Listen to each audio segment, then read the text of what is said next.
Assalamualaikum warahmatullahi wabarakatuh.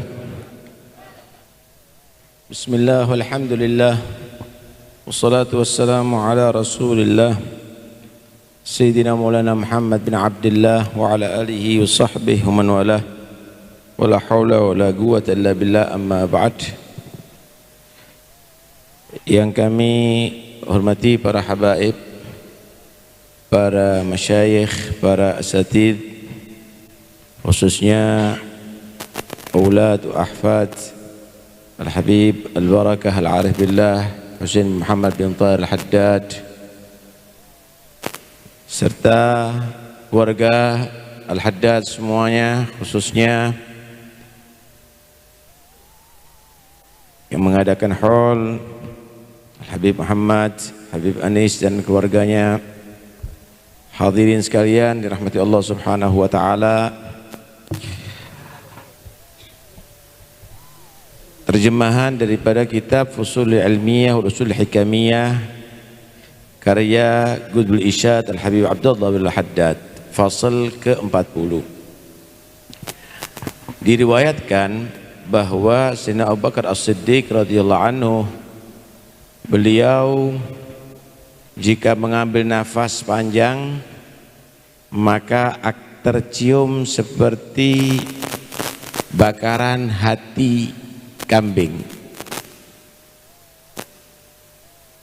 Ulama banyak mengomentari makalah ini, ucapan beliau. Ada yang mengatakan itu karena syiddatul khauf, begitu takutnya Sayyidina Abu Bakar As-Siddiq kepada Allah Subhanahu wa taala. Saudara, orang semakin kenal kepada Allah, semakin takut kepada Allah. Karena itu Allah membahasakan ilmu itu adalah takut, dan orang yang berilmu adalah orang yang takut. Innama yakhsyallaha min ibadihil ulama. Semakin kenal semakin takut. Kalau takut kepada singa, kita harus menjauh daripada singa. Tapi takut kepada Allah harus kembali kepada Allah, mendekat kepada Allah, bukan menjauh dari Allah Subhanahu wa taala. Mereka orang yang banyak ibadah tapi takut, itulah orang yang sempurna. Karena itu dikatakan alladzina yu'tuna ma atau wa qulubuhum wajilah. Orang-orang yang banyak beribadah, hati mereka tetap takut kepada Allah, tidak tertipu dengan ibadahnya. Wa kaif, orang yang banyak maksiat merasa aman dari adab Allah. Ada yang mengatakan bahwa terjadi pada Sayyidina Abu Bakar seperti bau hati kambing yang dibakar, itu adalah min kamadihi wa huznihi ala Rasulullah ba'da wafatih, dari sangat sedihnya Sayyidina Abu Bakar setelah wafatnya Nabi. Saudara, tidak ada musibah yang lebih besar kepada sahabat melebihi daripada wafatnya Rasulullah. Mereka itu merasa kenikmatan hidup bersama Nabi lebih daripada nikmat ada di surga, saudara. Masa-masa yang begitu istimewa. Kalau kita dirundung dalam keadaan susah, sedih, cari pemandangan yang indah ke gunung, ke pantai. Kalau sahabat Rasulullah kalau sedih mau lihat wajah Nabi, hilang, saudara, sumpekan itu. Tatanazzahul uyunu fi hadaigi mahasini jamalih fala tajidu makhluqan fil wujudi alamita. Mata ini akan menjadi betul-betul terhibur dengan keindahan wajah Nabi, karena memang tidak ada yang lebih indah daripada Nabi hatta surga, saudara. Karena itu zaman yang paling mulia zaman beliau. Kenapa? Karena sholat yang paling afdal adalah sholat di belakang Nabi. Majlis yang paling afdal adalah majlisnya Nabi. Mendengarkan nasihat yang paling afdal adalah nasihatnya Nabi. Memandang manusia yang paling afdal adalah memandang Nabi. Belum lagi ilmu, belum lagi jihad, belum lagi yang lainnya. Sehingga Allah membuat sumpah zaman itu dengan wal asri innal insana lafi khusr. Sebagian ahli tafsir wal asri ay wa asrika ya Muhammad, demi zamanmu wahai Muhammad sallallahu alaihi wasallam. Ada lagi yang menyatakan itu terjadi kepada Sayyidina Abu Bakar min atharis sumumil hayyatil lati ladaghathu lailatal ghar hina algama qadamul hujr al-juhra syafaqatan ala Rasulillah sallallahu alaihi wasallam. Yaitu itu adalah karena reaksi racun yang mematok kaki Sayyidina Abu Bakar ketika masuk gua bersama Rasulullah. Ketika Nabi itu ketika hijrah, saudara, ketika Nabi itu hijrah, Sayyidina Abu Bakar yang membaringi Rasulullah, mendampingi Rasulullah. Itu Sayyidina Abu Bakar maju ke depan, kemudian kadang-kadang lari di belakang Nabi, kanan Nabi, di kiri Nabi. Ditanya, ada apa Abu Bakar? Aku maju ke depan khawatir ada musuh yang datang ingin mencelakakan kamu ya Rasulullah. Ke belakang aku khawatir, berpikir ada musuh yang menyerang dari belakang. Ke kanan juga demikian, ke kiri juga demikian. Tidak boleh mengganggu anda sebelum Abu Bakar mati terlebih dahulu ya Rasulullah. Ketika masuk gua, Nabi sallallahu alaihi wasallam diperintahkan oleh Sayyidina Abu Bakar untuk berhenti dulu. Beliau masuk. Semua lubang-lubang dirobek daripada serban Sayyidina Abu Bakar untuk ditutup, khawatir ada yang mengganggu Rasulullah. Setelah aman, Nabi diperintahkan masuk. Ketika masuk dan Nabi SAW lelah tertidur, ada satu lubang yang belum dikasih sama Sayyidina Abu Bakar, dan itu tidak mungkin akan ditutup dengan kain karena Nabi sudah tidur ada di pangkuan Sayyidina Abu Bakar. Akhirnya kaki beliau yang dibuat untuk menyumbat itu lubang. Beneran di situ ada ular yang berbisa, saudara. Dan situ menggigit Sayyidina Abu Bakar As-Siddiq. Itu terjadi sampai Nabi bangun. Tidak mau membangunkan Rasulullah dan dia rela digigit dengan ular yang berbisa. Sebagian ulama menyatakan ular itu bukan ingin mengganggu Nabi, tapi ular itu merasa dihalangi oleh kaki Sayyidina Abu Bakar karena ingin keluar dan bertemu dan melihat kepada Rasulullah. Ulama mengatakan, sebagian ulama menyatakan ini bau bakaran sate daripada nafas Sayyidina Abu Bakar itu karena pengaruh racun daripada ular yang menggigit ketika Nabi ada di gua tadi itu sallallahu alaihi wasallam. Ada lagi yang menyatakan karena Sayyidina Abu Bakar memakan makanan yang sudah diracun bersama salah satu temannya yang bernama Al-Harith. Saudara, jangan dianggap kalau orang itu makomnya tinggi nggak punya musuh, saudara.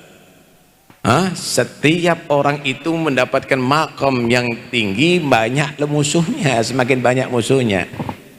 Ma min waliyin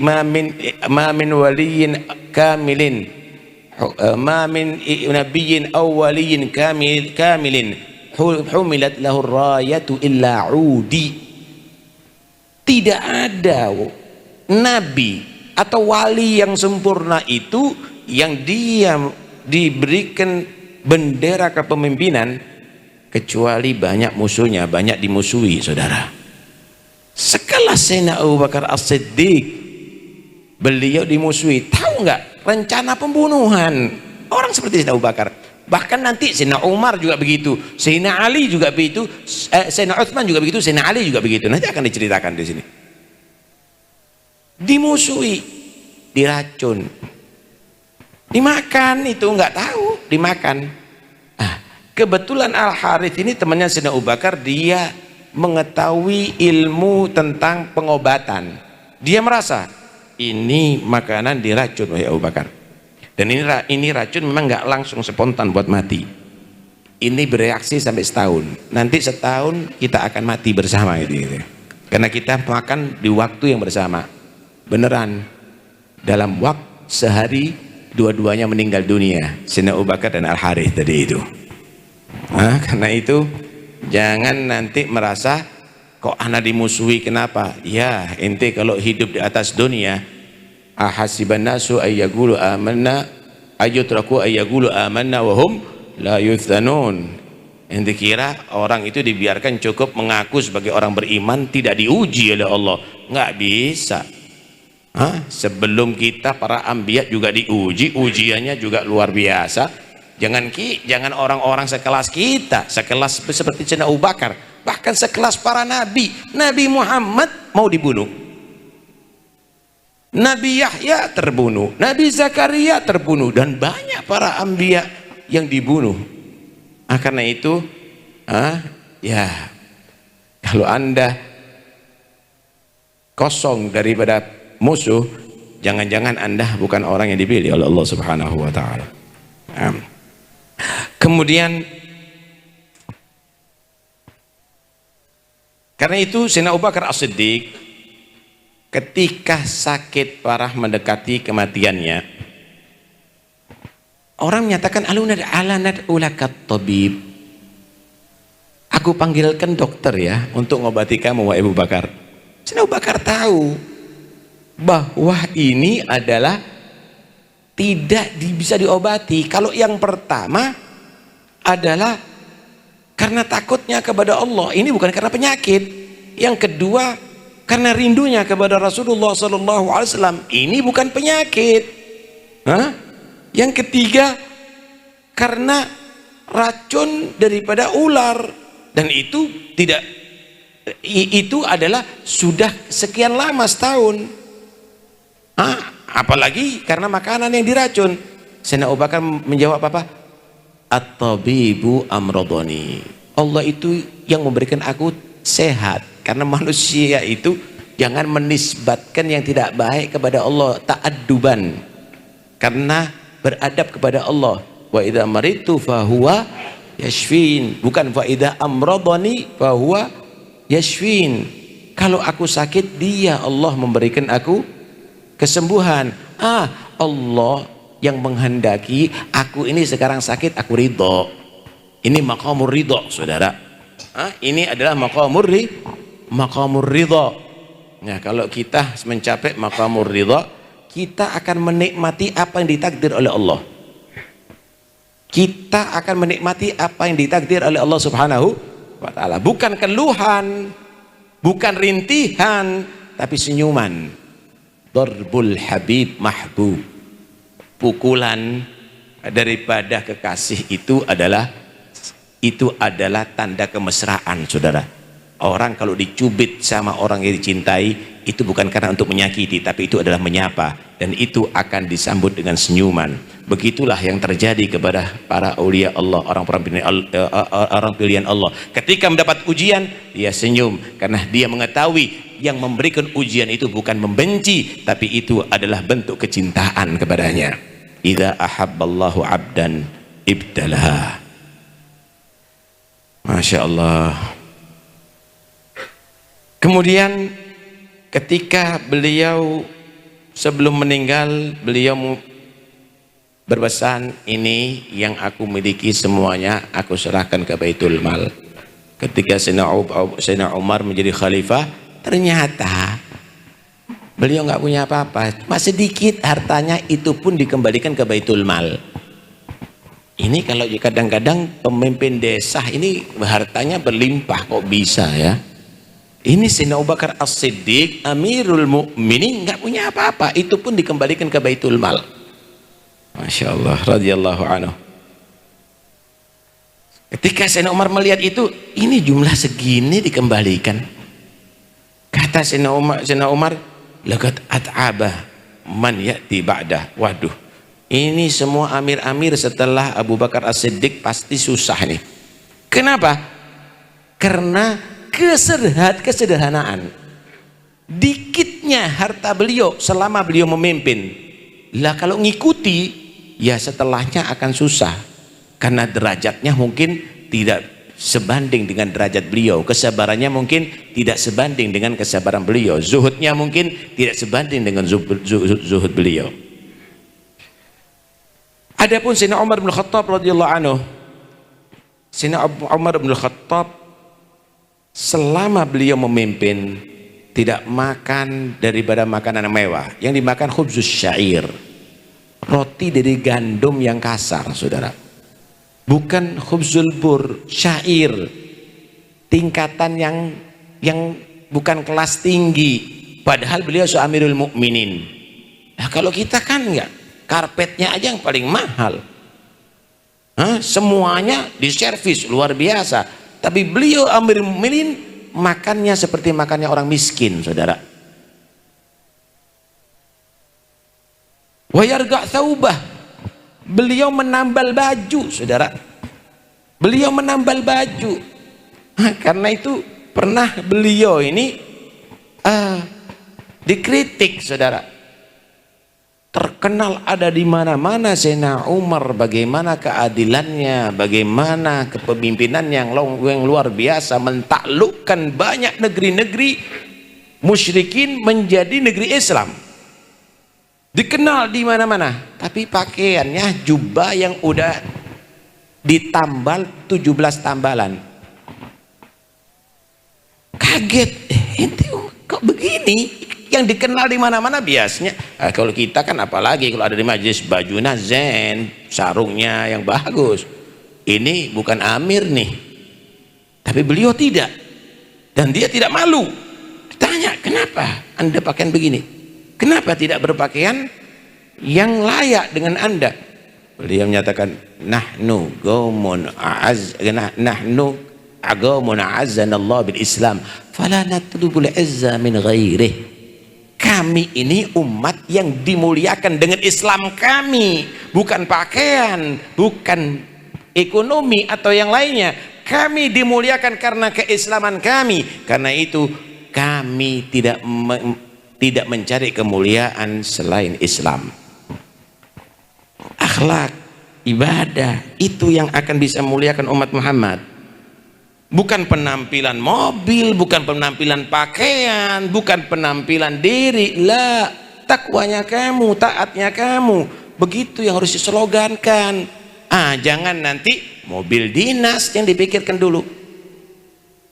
Pesawat itu, pesawat ini, takwanya kamu, taatnya kamu. Kamu menjadi umat Islam itu dimuliakan karena Islamnya kamu, bukan karena hartanya kamu, bukan karena kedudukan kamu, tapi karena keislaman kamu. Radhiyallahu anhum. Sejarah Sayyidina Umar sangat dikenal, saudara. Beliau itu kadang-kadang dalam sholatnya membaca ayat. Sayyidina Umar itu kalau sudah membaca ayat betul-betul takut kepada Allah.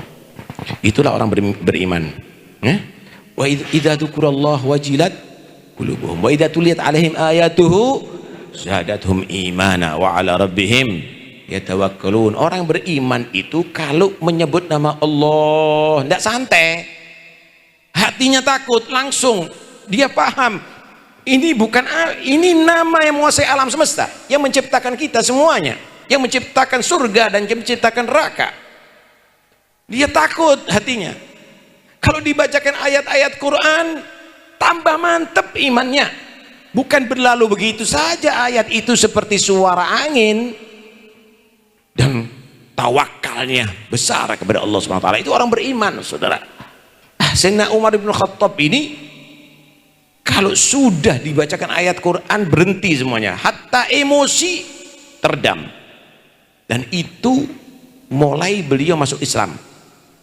Ketika marah-marah betul kepada saudaranya, mau dihajar habis, dibacakan ayat Quran langsung lemes Sayyidina Umar dan langsung masuk Islam.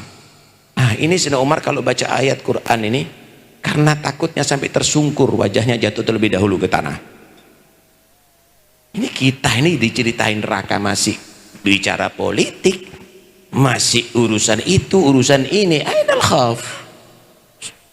Sekelas Sayyidina Umar bin Khattab, ya ikhwani, begitu takut kepada Allah Subhanahu wa ta'ala ketika dibacakan ayat Al-Quran. Ini bukan komik, ayat Quran ini bukan dongeng. Anda nggak percaya, kafir. Ini hak dari Allah, la raiba fi, tidak ada keraguan, semuanya dari Allah Subhanahu wa ta'ala. Masya Allah. Beliau kalau sudah begitu langsung jatuh sakit. Sakitnya bukan sakit seperti biasa pusing begitu, enggak. Sakit yang sampai berhari-hari nggak keluar dari rumah sampai disambangi sama yang lainnya. Sakit bukan karena apa-apa, tapi sakit karena al-khauf, takut kepada Allah Subhanahu wa ta'ala. Insyaallah radhiyallahu anhum. Sayyidina Utsman bin Affan radhiyallahu anhu. Sayyidina Utsman bin Affan ketika beliau menjadi amir, beliau selalu membuka rumahnya untuk orang-orang fakir miskin. Diberi jamuan imarah, ta'amul imarah. Disuruh duduk sama Abu Qadir. Ayo. Diberi makanan imarah, makanan istana. Menjamu dengan makanan istana, istimewa. Tapi ketika beli untuk makanan beliau dalam rumahnya, roti kering dengan zait, dengan minyak. Tidak pernah makan makanan istana dia. Begitu saudara. Nabi Sulaiman alaihi salam yang dikenal ada di mana-mana, beliau tidak pernah makanan yang lezat. Dia makan dari khubzi syair, seperti makanan orang fakir miskin. Hah?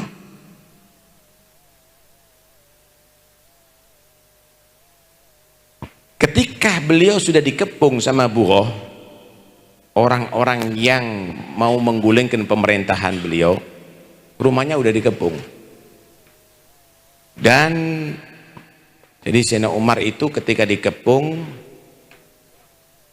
Sayyidina Utsman ketika dikepung rumahnya, Sayyidina Utsman itu mimpi Rasulullah, bertemu dengan Nabi, wahai Utsman, kalau aku doakan kamu selamat, kamu akan selamat.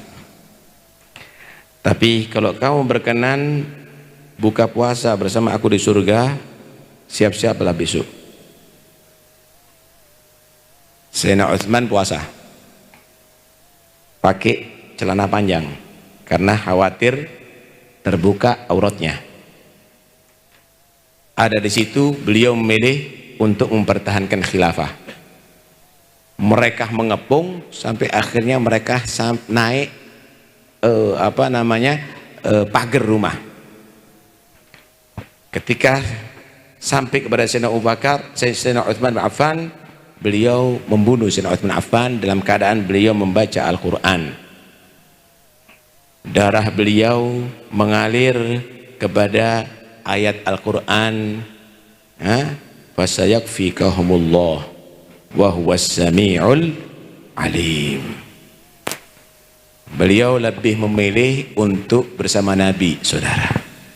Dia tidak memilih karena untuk menjadi seorang amir.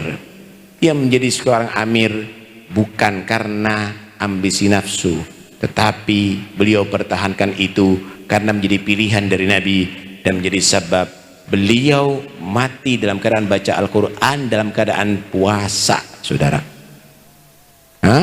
Dalam keadaan puasa radhiyallahu anhu. Ketika beliau berdarah-darah, beliau masih bisa diselamatkan saat itu. Beliau ternyata berdoa, Allahumma ijma' ummata Muhammad. Ya Allah, satukan umat Muhammad. Ya Allah, satukan umat Muhammad. Abdullah bin Salam dan sebagian para sahabat menyatakan, "Lau lam yad'u bi anna Allah yajma'ul ummah lam tasmi'ul ummah ba'dah." Kalau Sayyidina Utsman ini terkenal doanya diijabahi oleh Allah. Kalau bukan karena Sayyidina Utsman mendoakan supaya umat ini tetap bersatu, mungkin tetap umat ini tidak pernah bersatu setelah beliau sampai akhir zaman. Orang sudah didolimi, sudah dibunuh, dia tidak pernah dendam. Di akhir umurnya tetap dia mendoakan, ya Allah, umat Muhammad tetap satukan ya Allah. Ini kadang-kadang kita punya perasaan sedikit aja, dendamnya setengah mati, 7 turunan mudah nggak selamat. Allah mal'un, Allah yagla'u, Allah yal'anu. Lihat ini bagaimana Sayyidina Utsman bin Affan. Masya Allah radhiyallahu anhu. Adapun Sayyidina Ali bin Abi Thalib karramallahu wajhah, beliau disifatkan bagaimana seorang yang ketika ditanya sama Muawiyah tentang Sayyidina Ali, ini Dhirar ditanya kepada Muawiyah, sifli Aliyan, coba sifatkan Ali bin Abi Thalib. Beliau meninggal sudah Sayyidina Ali. Maka si Dhirar ini ya khawatir, jangan-jangan kalau jujur nanti dia akhirnya menjadi malapetaka. Afini ya Amirul Mukminin. Maka Muawiyah menyatakan, nggak bisa, kamu harus terangkan yang jujur. Maka diterangkan sama si Dhirar ini. Wa kana radhiyallahu anhu ba'idal mada syadidal guwa yaqulu faslan wa yahkumu adlan wa yu'jibuhu min at-ta'am ma khashin. Ini Ali bin Abi Thalib ini tidak senang dengan kehidupan yang norak di dunia ini. Beliau Sayyidina Ali bin Abi Thalib ini kalau bicara jelas. Kemudian Sayyidina Ali ini kalau menghukum adil. Beliau itu paling seneng makan makanan yang kasar, makan makanan yang murah.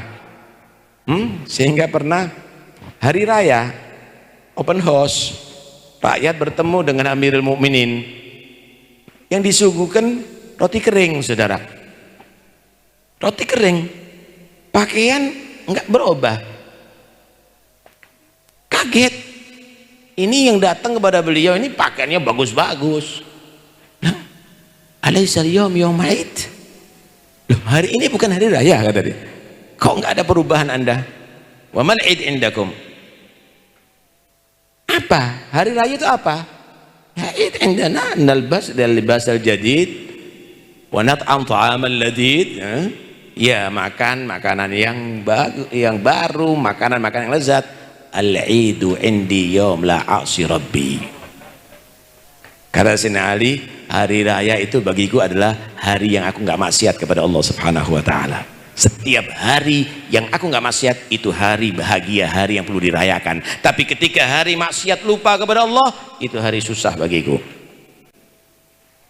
Kita bahagia dengan baju, kita bahagia dengan makan, tapi hari itu kita lupa kepada Allah. Hari itu kita tidak beribadah kepada Allah. Maka bukan hari raya itu hari susah yang harus ditangisi. Wa minal libas ma qasur, pakaiannya paling sederhana Sayyidina Ali.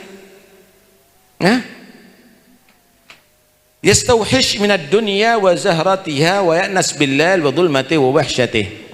Sayyidina Ali itu sedih, enggak tertarik, sumpek dengan dunia dan keindahan dunia. Tetapi beliau itu merasa bahagia hati di malam hari dengan kegelapannya dan sendirian, saudara. Kalau kita kan kalau dikawal senang, kalau dihormati disanjung, tapi beliau senang sendiri, apalagi di malam hari. Nggak tertarik dengan dunia, saudara. Kalau orang miskin tidak tertarik di dunia mungkin karena sudah qahran, sudah ittiraran, sudah. Ya sudah, memang tahrirnya sudah miskin. Tapi beliau Amirul Mukminin nggak tertarik dengan dunia. Ini hebat, saudara. Zuhud daripada dunia. Wa asyhadu laqad ra'aitu fi ba'di mawaqifi wa qad arkhallal sudulah wa gharat nujumuh qaiman fi mihrabih.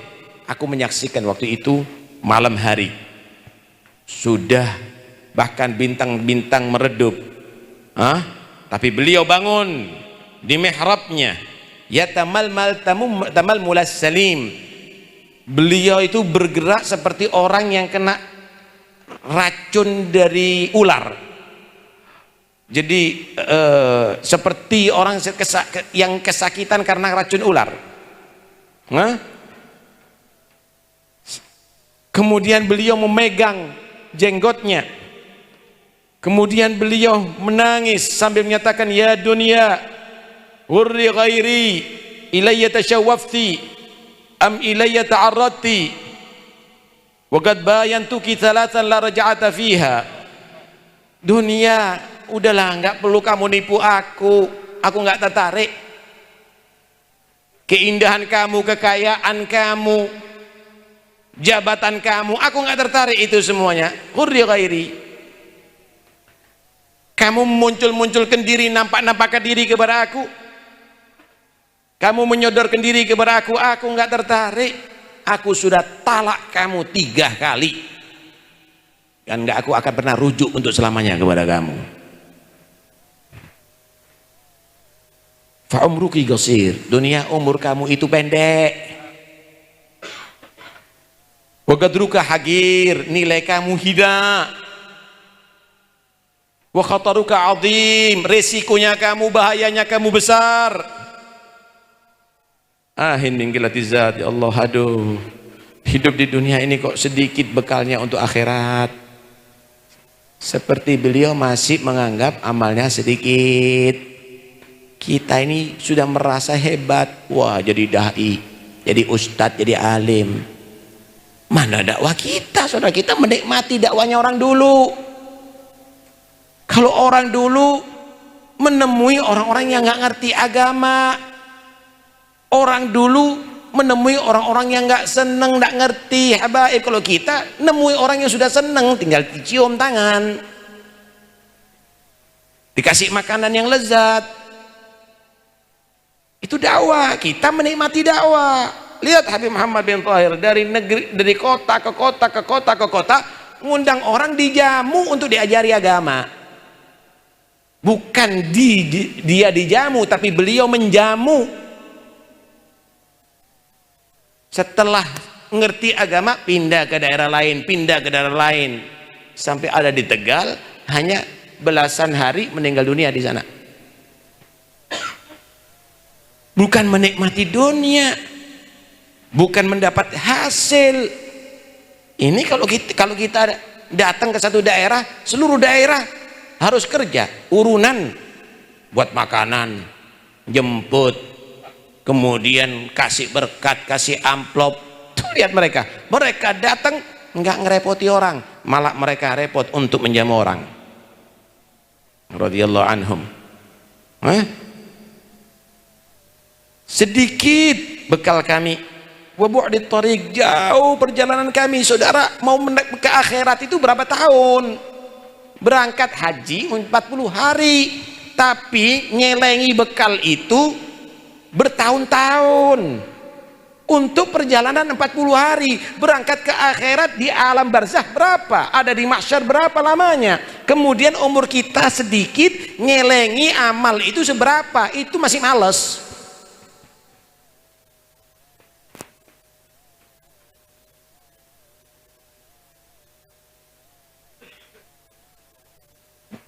Wa wahsyatis safar. Saudara, apa sih risikonya orang haji? Apa risikonya nanti di alam barzakh? Apa risikonya nanti ada di mahsyar? Apa risikonya di akhirat, ya ikhwani?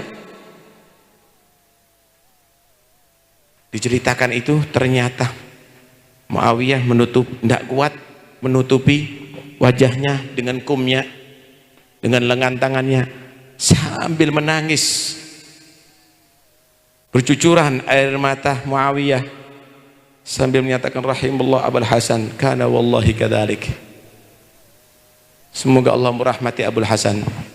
Betul apa yang kamu katakan, itulah Ali bin Abi Thalib.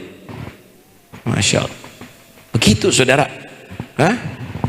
Beliau belum pernah, beliau radhiyallahu anhu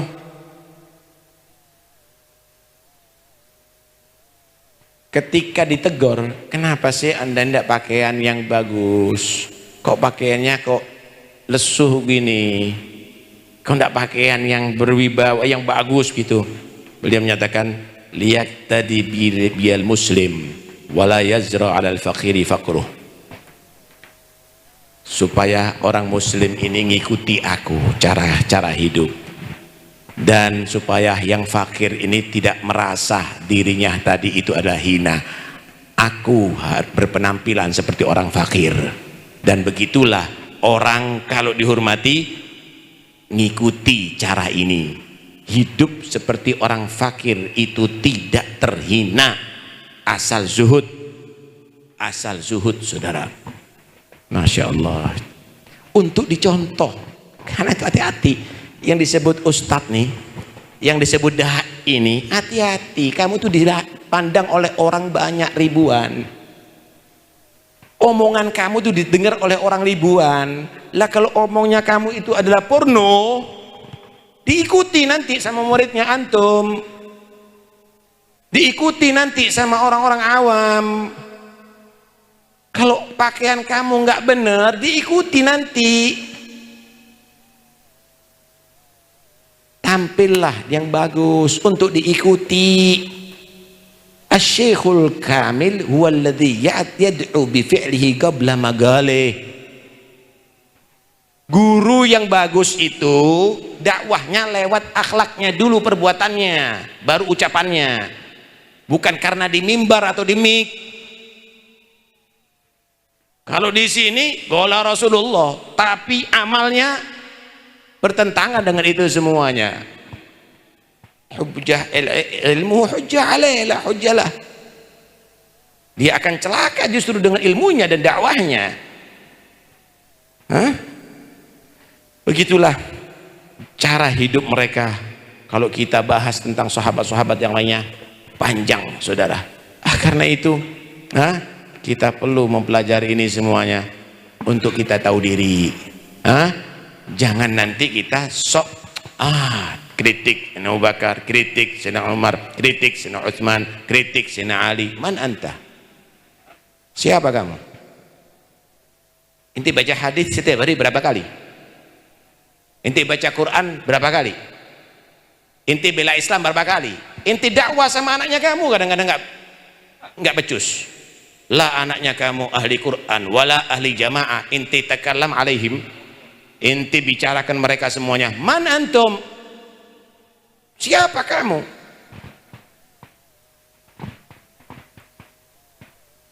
Nanti di akhir zaman itu yal'anu akhir hadil ummah awwalaha. Di akhir zaman itu nanti ternyata akhir umat ini mencaci, melaknat umat-umat yang pertama. Apa ini? Ini ilmiah. Bughdu sahabah ilmiah. Bughdu ahlil bait ilmiah. Ilmiah itu kalau kamu tadi itu semakin takwa, semakin takut kepada Allah, semakin mahabbah kepada ahlul bait, semakin mahabbah kepada sahabat, semakin tahab bainal muslimin, semakin saling cinta kepada kaum muslimin. Hadza wal ilm.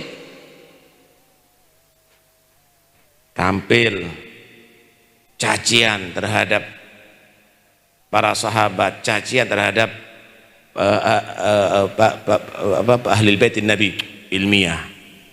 Hada ainul jahl. Ini kebodohan yang nyata saudara. Karena itu ya memang di akhir zaman ini la taqumu sa'ata hatta yurfa'u fihi al-ilm wa yadhharul jahlu. Di hari tidak datang kiamat sehingga ilmu ini diangkat oleh Allah. Nampak kebodohan. Kebodohan itu bukan karena ilmu nahunya, bukan. Karena ceramahnya, bukan. Kebodohan adalah karena kamu tidak mengamalkan ilmu kamu.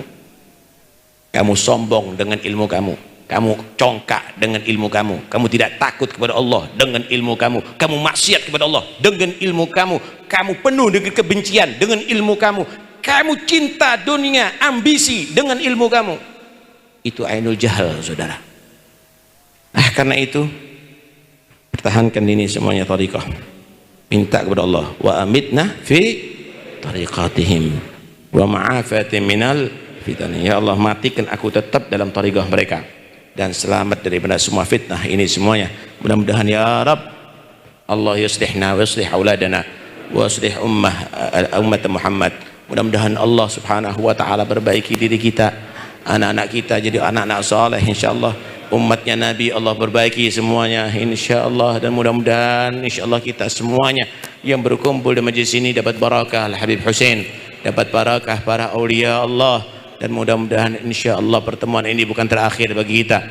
Allah panjangkan kita umur kita insyaallah, bertemu di tahun-tahun yang akan datang fi khair wa afiyah, dan mudah-mudahan insyaallah saudara-saudara kita kaum muslimin yang mendapatkan musibah Allah angkat musibah daripada mereka, khususan saudara kita yang ada di Palestina.